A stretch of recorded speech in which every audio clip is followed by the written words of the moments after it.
You said you were doing a lot of stuff buying bank-owned foreclosures. I was doing the same thing at the same time. So I can relate to that, where you could jump on the MLS and basically, put out lowball offers and get some. But you used a term that I hadn't heard of. I've bought REOs, but you said that there's Oreos. And I thought that was super cool, which, I tell people you got to find a motivated seller. With no motivation, there's no deal. And at the right time in the right market, there is no more motivated seller than a bank that takes back too many properties on their books.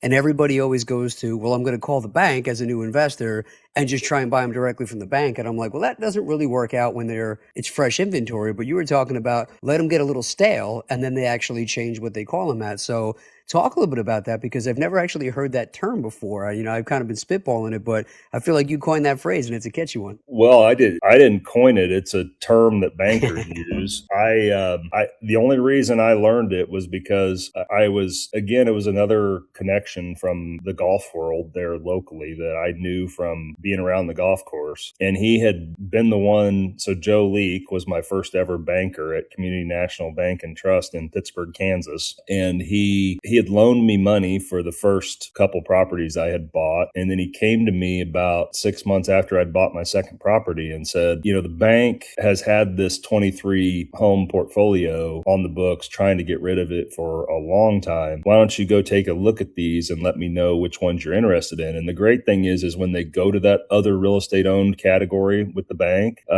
they can get very aggressive and creative on the financing that they offer you. So he gave me 95% of the purchase price and 100% of the renovation costs. And I went through and I just picked the ones I wanted, and I bought 4 of them. And I actually didn't have the 5%. I went to a friend of mine. Actually, I went to 2 friends of mine, and I said, you guys want to partner on these with me? And, me and one of the guys was going to do the work and the other guy was going to put up the money. And so anyway, that's how I got the money to do the deals. And that's how I kind of went quickly from 2 to having 6. And we actually sold one of those after it was done and made a pretty good profit, and then refinanced the other ones. And I actually ended up refinancing all the other 5 and got some cash out from that, like $40,000, which to me at that time was like, and the one we sold, we made like $30,000, which doesn't sound like a lot, but to me to have $70,000 at 21 years old was a lot of money. And so then I was just kind of able to keep that rolling with that capital and keep,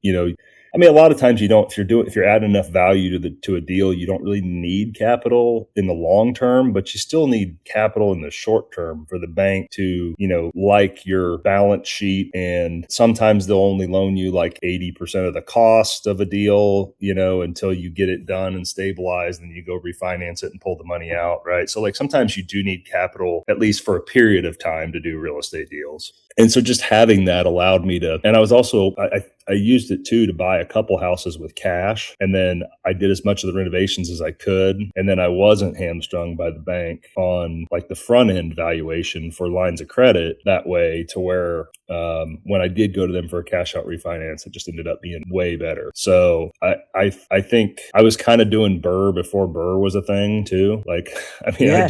I didn't know what it was. I'd never watched I don't even know if Bigger Pockets existed back then. If it did, I'd never seen it. And, I feel like Bigger Pockets kind of coined that term, or I don't know who coined that term, but Burr's become kind of a hot thing. And I was definitely doing that. So.